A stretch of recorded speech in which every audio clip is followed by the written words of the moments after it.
का बताई बाबू हमरे ने तो एकदम सटियाई है और सुबह से ही कहते खेत फेंक बतावा इतना कोहिरा पड़ इतना कोहिरा पड़ खेत कैसे भरी है ये हम खेत भर पाई तो हम तो रही पाई खेत भर ले तो हैं बतावा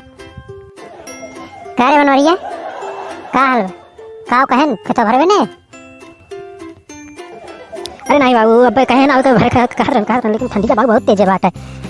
ठंडी बहुत तेज लगे तो कहिरा देखा था इतना तो बाटे हवाई चल दो पश्चिम में कैसे भराई खेतवा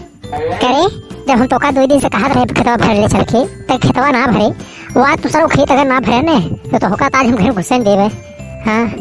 चाहे जरूर कहना भाई आज तो खेत भरे पड़ी बहुत तो तू एकदम नाच नचाना है बाटा 2 दिन सब चिल्ला रहे घाम भरा खेत भरना हुआ तो खेत ना भरे तू जाए। अरे मारे सामी बतावा 2 दिन से ना भरे और देखा था इतना कोहिरा इतनी ठंडी जाए पछुआ भाग बाटे मार दे ठंडी तू रह पाई है और तू खेत भर कहा था कैसे खेत भर जा बतावा अब पानी ढलते हम कोरवा सुन हो जाए एकदम से आज देखा तो कोनो बहाना ना लागी चाहे कितना तो बहाना करना तो का आज खेत भरे मत भरे बा चाहे तो जितना बहाना कर और अगर बिना खेत भरे गए कहूँ जान ले आप तो काम घर से निकाल देवे। हाँ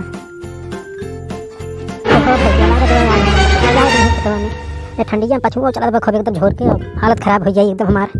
बतावा चला से ना सोच पाओ हम कैसे भर पाई हैं। अरे भैया बड़ी ठंडी लागत बाटे का करिए अब समझ में आवत बा। अच्छा ठीक है जा तू हम भर के आई अब जा तो अगर बिना घरे भरे आ गया तो हम 4 देवे जाने रहे।